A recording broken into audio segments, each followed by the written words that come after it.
All right, today we're taking a journey to the southeastern coast of India. We're going to explore a land of ancient dynasties, unbelievable devotion, and a really powerful vision for the future.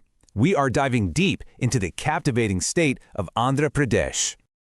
To really understand Andhra Pradesh, you just need to know these two nicknames. Seriously, they're not just catchy titles. They basically tell you everything about the state's dual identity. It's a land of incredible natural abundance, and at the same time, a place with a profoundly deep spiritual legacy. As we go through this, you'll see how these two ideas are woven into pretty much every part of life here. So first things first, let's explore the foundation of it all, the land itself. We're going to look at the geography that gives Andhra Pradesh its prosperity, and that very famous title, the Rice Bowl of India. Okay, so let's get our bearings. Where exactly are we? Well, it's right there on the southeastern coast. You can think of it as a crucial crossroads, linking North and South India, and it shares borders with 5 other states. And then to its east, you've got the huge Bay of Bengal, which has been shaping its destiny for centuries. And what a coastline it is. We're talking 974 kilometers. To put that in perspective, that's the second longest coastline in the entire country. This massive stretch of coast has really defined its history and its economy, with major ports like Visakhapatnam, and it's created this stunning landscape of bustling cities and beautiful beaches. Now this gets to the very heart of that Rice Bowl nickname. You've got these 2 mighty rivers, the Godavari and the Krishna, flowing right through the state, and they create these incredibly fertile deltas. These river systems are, quite literally, the lifeblood of the region, making it one of the most productive farming areas in all of India. This is really where that story of abundance begins. Okay, so we've got the physical land down. Now, let's move to the soul of the state. We're shifting gears from those fertile fields to the deep history and profound faith that earned Andhra Pradesh its other title, the spiritual heart of India. The history here is just layered. We're talking about great empires rising and falling over thousands of years. From the ancient Satavahanas, who set up a powerful kingdom 2,000 years ago, all the way to the legendary Vijayanagara Empire, one of the greatest in Indian history. Every single dynasty left its mark, building the temples, the art, and the traditions that you still see today. And this is the absolute pinnacle of that spiritual legacy.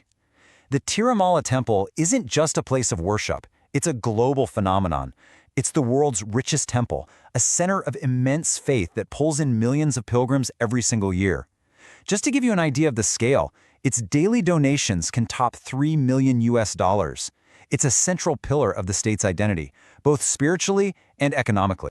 But the spiritual landscape is so incredibly diverse. You have these architectural marvels like the Lapakshi Temple with its famous hanging pillar, and powerful sites like Sri Kalahasti.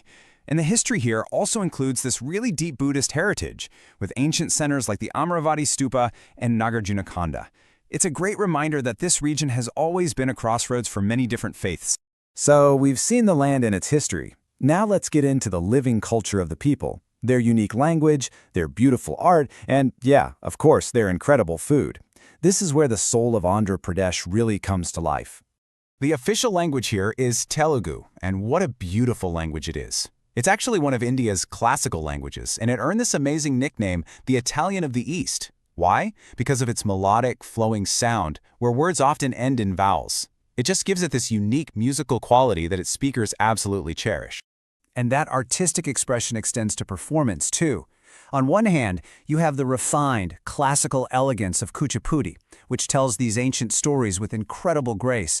But then on the other hand, you get the raw, vibrant energy of folk arts like Burakatha and Viranatyam, which really capture the heart and soul of village life.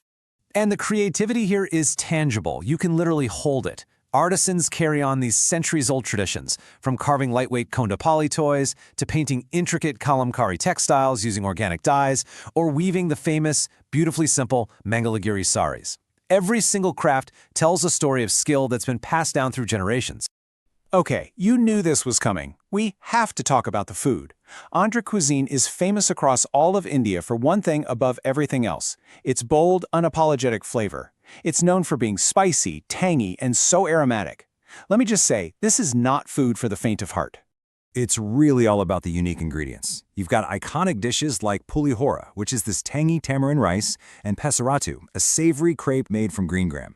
But honestly, the real stars are the condiments, like the sour gongura chutney and the fiery avakaya mango pickle. Those are staples in every single household.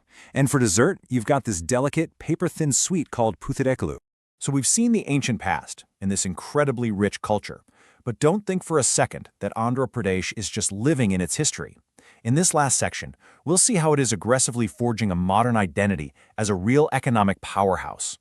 The economic story here is really about diversification.